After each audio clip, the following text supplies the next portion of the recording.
Good day, everyone. It's a lovely snowy day. And though the weather people gnashed their teeth and tried to frighten us all about what a horrid storm was coming, it of course turned out just to be a lovely, pretty New England January day. The snow's falling in that perfect way. I meant to get video before I walked, but I've already been out to do the chickens and the quail. So the snow is just really lovely, but it's hardly, as they predicted, we'll probably end up with maybe 3 inches, maybe 3 to 5 inches, as opposed to the 10 inches they rattled on about. But you can see how beautiful when the snow falls. You can see a bird winging across the gray sky. And as it's so low winter snow clouds, you can see how in the distance the horizon is just gone. And the houses across the harbor are like a Currier and Ives print. The Spitting Rock in its winter garb. And I love the how the shrubs and everything take on this beautiful look. And of course, the unkempt quality of our garden, which gets a little better every year. Always looks better in the snow, because then my little dabs at symmetry here and there in our vast space, like a pair of terracotta pots, suddenly look symmetrical and on purpose when they peek out of the white blanket of snow. The old picket fence takes on a special quality too, with the old rhododendron, heavy with snow. What's great about this is you can tell it's quite warm, this snow. It's just hovering at freezing, about 31 Fahrenheit. The rhododendron, which is an evergreen, is always our gauge before we go out for the day as to how, we can hear the birds in the hedgerow, how cold it will be. When it's quite cold, these will curl up tight. And when we look out from the boot room on a cold day and see them curled up, we know to put on an extra layer. But see all the buds waiting for spring, now blanketed in snow. And the old giant shrub variety honeysuckle, which we've hacked at and hacked at. This year I hope to really do some undercutting and give it a beautiful story on the top, but more open underneath, so we can make a nice new little garden here. I think that will be a spring project. And then this lovely hedgerow here is actually rimming a little bit more of our property that's seaside. That used to be the original Bunny of Bunny Hall, her vegetable garden, but that was in the 50s and it's been overgrown since. But hopefully one day I can turn it into something else. But look how lovely on the edge to see the snow poking through this pine. And of course, the berries look lovely, red against the white snow. It's coming down quite nice now. It's going to be a good day to stoke up the fire and snuggle in with a book and then get to work in the studio. It's funny because this week we've had warm weather. Yesterday when I went walking, it was actually rather like an April day in the woodland with the soft rain, and it was so warm I took a layer off. But today, although it isn't really that chilly, you'd think it's a different season. And actually this week started out here where I'm standing by the old shrub honeysuckle and Bunny's old veg garden. This week started out with nicer weather but more work as hubby and I began chopping wood to add to our pile to go through the winter to enjoy our fire. Here you can see happily chopping wood and stacking it.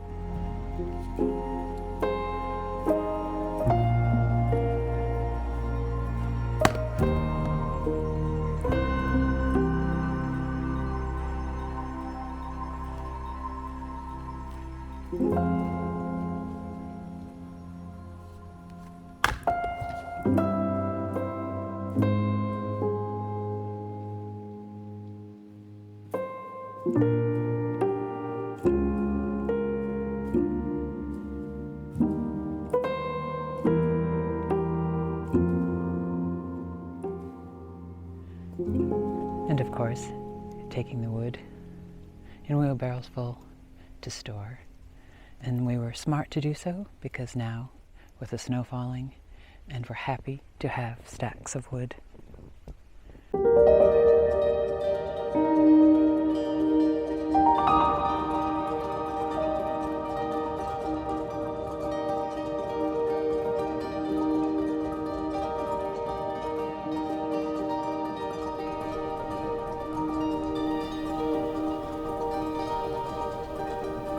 Just a quick hello.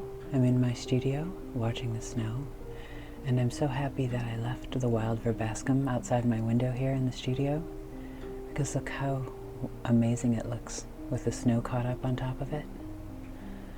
Now I may be doing a new project here outside my studio window, so I'm going to take as much of that verbascum seed as I've saved, even though it's a wild, considered a weed often here, but I love it, and move it to a new spot. But you can see how the snow's falling heavy, and from this bit of my window in my studio you can see the spitting rock. You can also see that though it's past 12th night and I put away all my Christmas deco, some of the little terracotta figurines of my nativity have remained out because I really love this little shepherdess. And of course, another Christmas deco from the previous year is this darling little sheep. Of course, he's rather Godzilla-sized to her, but we can pretend it's a forced perspective with he being in the foreground and she being in the distance, with the sea behind, and the tools of the trade in the studio. But just a quick little interlude to say, same day, lovely snow going, and happy to be in the studio, watching the snow and getting some work done.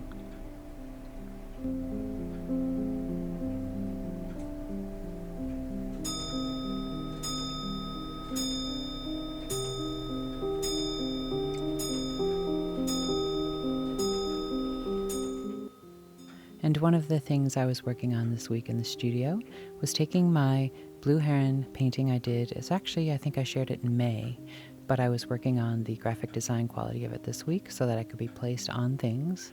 I'm actually calling it a lilac heron because I took the artistic liberty, because I do love color, and really played up the lilac tones of the grays in the blue heron. And so here you can see just as a basic print framed, but then I also like to isolate it with just an outline so it looks lovely on things like bags or shirts. In its basic print form, it looks, I think, pretty good on phone cases, but then I also did a repeat of it so that it looks lovely on things like pillowcases and wrapping paper. And I will probably go in probably next week and make more vines and some other decorative features to add the same creature in, the same heron in, and make another repeat for wallpapers and some more wrapping papers and stationery and such. And then also, this little fellow appeared on my page one day, and I think the reason I've been sketching mice so much of late is in my little garden and animal room I have out in the boathouse that I go to each morning. I keep the feed and various garden supplies and things. So as we've no cat any longer, the mice do tend to find the little bits of kernels of animal feed. I sometimes don't quite get to the container, and I try to be good about closing things up, but nonetheless in the morning I'll be greeted by either their leavings or sometimes their little face before they slip into the walls. So I think that's what gave me the idea of sketching more mice. But this little fellow here with his teapot, he looked so lonely on the page that I gave him a teapot, sort of came up. So I'm not sure what will happen with him. I think I'll keep sketching mice and see what comes of that. So that's just a small sampling of what was going on during this wintry week in my studio. So I guess we'll end this video with a lovely sunset and a gaggle of geese. I just wanted to share this sort of magical moment, but first, look at the tiny little bird tracks in the snow. It's been a warm day and now it's chilling, so there's that crusty layer on the top, which makes a joyful sound as I walk, but makes a perfect place for birds to make little patterns in the snow. The little bit of magic I want to show you is the sun's getting ready to set. We're still in the tail end of the new moon tide, so we didn't quite have flats today. Oh, and look, here are more of the little bird tracks. We didn't quite have flats today, but you can see the sun setting, and the low tide is such that the geese are wading out into the center, enjoying how easy it is to get to the seabed, scooping up some lovely light supper. Light to late supper. Look how the path is freshly filled with snow down to the beach.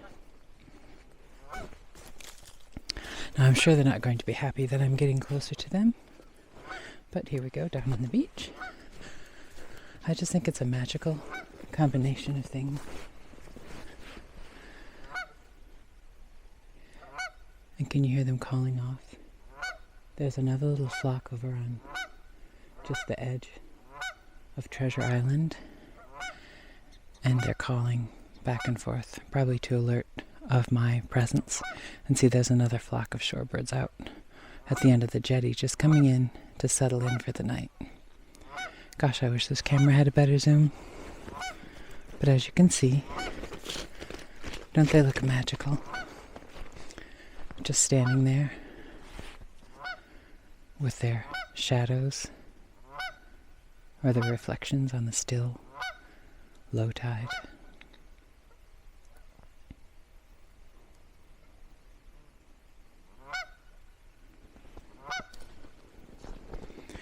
It's that magic time of the day where the sun is just gone below the tree line. It's been a cool day, and the boulders are wearing their winter garb. You can see the spitting rock has had its little woolly jumper removed as the tide rose. As we get a bit closer, you can see as the tide left, it was just chilly enough to freeze up the icy bit of salty sea.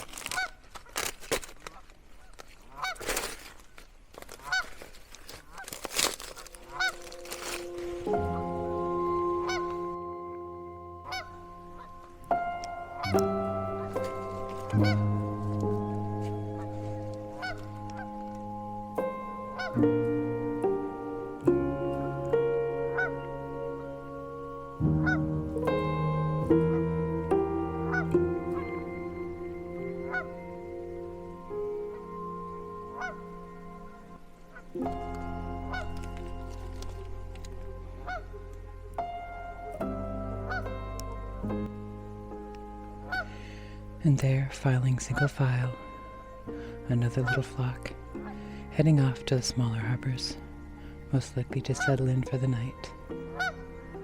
Another flock there. And this flock here must be the main flock. For the fellow in charge is calling out to his chums on Treasure Island, telling them to hurry. Enjoy your quick candlelit supper in the muck and mud before the tide returns, and we must off to bed be.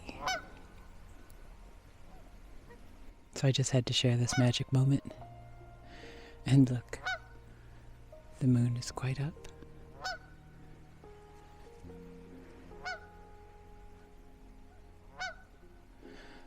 Well, thank you for joining me this week, and I hope you had a lovely week. And I hope you found joy in a moment of your day. A moment to be quiet and still. And as always, remember, stay creative. Cheers.